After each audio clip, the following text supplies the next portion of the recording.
वालेकुम। आज हम बात करेंगे कि how to choose a topic in your CSS English essay exam. तो इसमें दो इम्पॉर्टेंट चीज़ें हैं जो आपने मद्देनज़र रखनी हैं। वो है number 1 theme selection and preparation and number 2 types of topics. तो पहली चीज़ तो आपने ये देखना है, ये आइडेंटिफाई करना है कि कौन से इम्पॉर्टेंट थीम्स हैं जो आप प्रिपेयर करेंगे। आपने थोड़ा सा करंट अफेयर्स पे भी नज़र रखनी है, थोड़ा सा आपने देखना है डोमेस्टिक अफेयर्स पे भी नज़र रखते हुए कि मुल्क में क्या चल रहा है। कुछ आप पास्ट पेपर्स का एनालिसिस करेंगे and on the basis of that you will identify certain themes और आप उन पे प्रेपरेशन करेंगे। If I give you my example, तो मैंने given my background was law और मेरा राइटिंग का काफ़ी एक्सपीरियंस भी रहा था। तो मैंने कुछ रिसर्च की और मैंने 6 मोस्ट इम्पॉर्टेंट थीम्स आइडेंटिफाई किए। कुछ स्टूडेंट्स 10, 12, 15, 16 तक भी जाते हैं, बट मैंने अपनी जो सर्च है उसे और नैरो और फोकस्ड किया और 6 जो एक्सपेक्टेड थीम्स थे जो कि आई थॉट कि हाँ जी ये आएंगे एग्जामिनेशन हॉल में, तो मैंने वो आइडेंटिफाई किए, उस पर मैंने प्रेपरेशन की। And when I went for my exam तो उसमें से 4 थीम्स एक्चुअली एग्ज़ाम में आए भी थे। तो अब वो 4 थीम्स जब आ गए तो मेरे पास काफ़ी ऑप्शन ये आ गई कि मैं आउट ऑफ दोज 10 टॉपिक्स, पहले तो मैंने वो 4 जो टॉपिक्स थे जो मेरे प्रिपेयर्ड थीम्स पे आए थे मैंने उनको मार्क किया।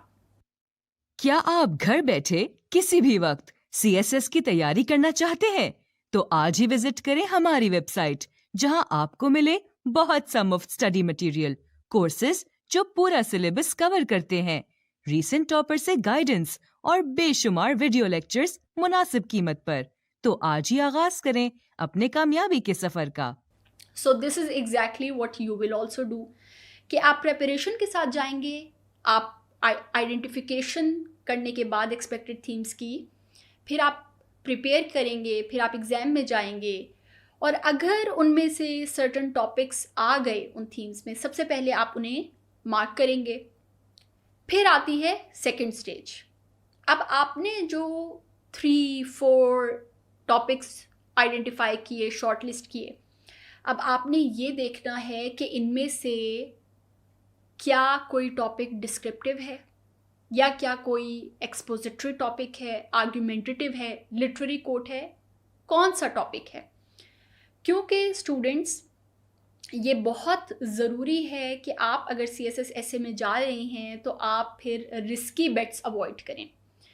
सो the most easy topic to tackle I would say is descriptive topic. क्यों? क्योंकि उसमें स्कोप ऑलरेडी गिवन है, उसमें की वर्ड्स की फ्रेजेस गिवन है, तो आप उस पर ज़्यादा सोचेंगे नहीं। आपको पता है कि these are certain things that I need to focus on, certain aspects that I need to discuss in my essay, और आप उस पर ऐसे लिखेंगे। फिर उसके बाद ये एक्सपोजिटरी आ जाता है ऐसे, जिसमें एक आइडिया गिवन है, आपने उसको ज़रा एक्सपैंड किया, उस पर बात की। फिर आपका आर्ग्यूमेंटेटिव टॉपिक आ जाता है, अगेन उसमें प्रॉम्प्ट में ही 1 साइड 2 साइड जितनी भी साइड्स हैं जो एग्जामिनर चाहता है कि आप उस पर बात करें वो उसने दी होती हैं। तो उसके बाद अगर आपने टैकल करना है, किसी और टॉपिक पे लिखना है, तो in this order then comes the argumentative topic. फिर लास्ट में आ जाते हैं आपके लिटरेरी कोट्स। तो आपने इस ऑर्डर को फॉलो करना है और आपने देखना है कि क्या मेरे शॉर्ट लिस्टेड टॉपिक्स में से कोई डिस्क्रिप्टिव पे टॉपिक है। अगर है तो you will choose that one, वरना फिर आप एक्सपोजिटरी पे जाएंगे, वरना फिर आप आर्ग्यूमेंटेटिव पे जाएंगे, एंड लास्ट में ऑब्वियसली लिटरेरी कोट पे।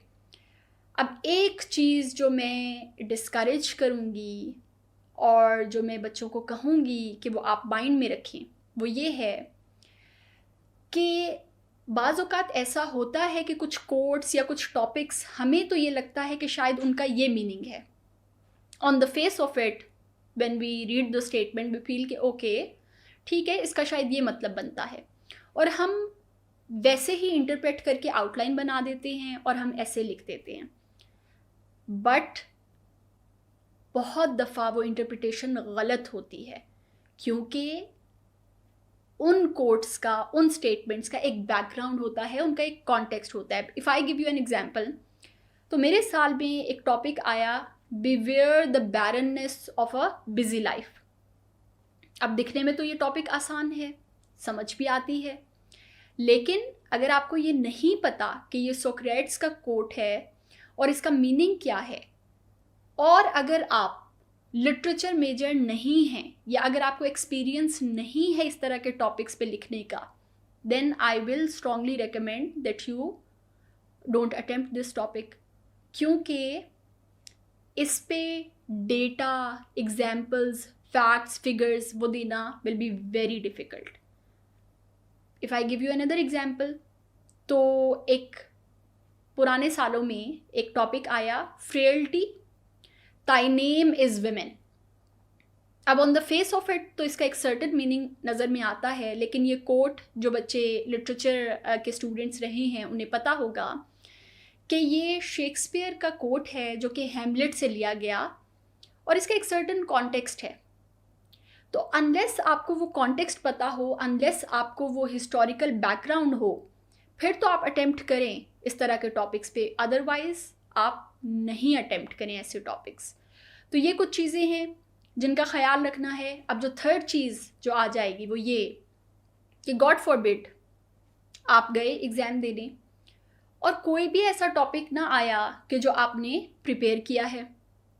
वो 10 टॉपिक्स जो आए उनमें से कोई भी आपके जो थीम्स आप प्रिपेयर करके गए थे उनमें से कोई टॉपिक उन थीम्स पे नहीं आया, then how will you choose a topic?